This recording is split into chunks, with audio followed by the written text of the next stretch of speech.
संतोष देशमुख हत्या प्रकरणामध्ये अखेर वाल्मिक कराडवर मकोका. हत्येचा कट वाल्मिकनेच रचल्याचा एसआयटीचा आरोप. सीआयडी पुन्हा कोठडी मागण्याची शक्यता.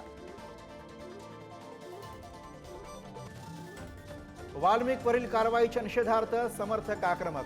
परळीमध्ये कडकडीत बंद. दुपारपासून पोलीस स्टेशन बाहेर ठिय्या.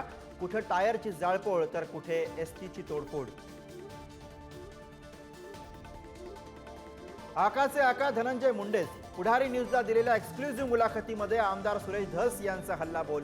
खंडणी प्रकरणामध्ये धनंजय मुंडेंचं नाव येणार असल्याचा ठाम दावा.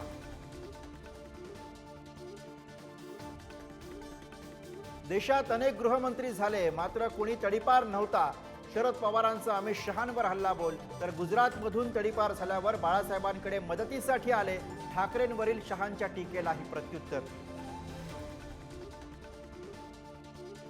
शिवसेनेची जवळजवळ काँग्रेस झाली आहे. रत्नागिरीतील बैठकीतनं भास्कर जाधवांचा उद्धव ठाकरेंना खर्च आहेर. जुन्या शिवसैनिकांच्या सूचना ऐकल्या जात नसल्याचाही आरोप.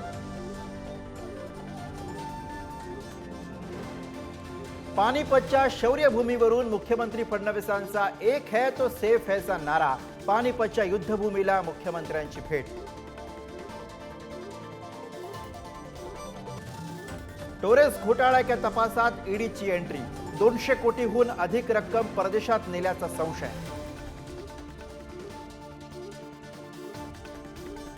बुलढाण्यामधील केस गळतीची विशेष पथकाकडून तपासणी होणार. आयसीएमआर चेन्नई आणि दिल्लीचे पथक बुलढाण्यामध्ये दाखल.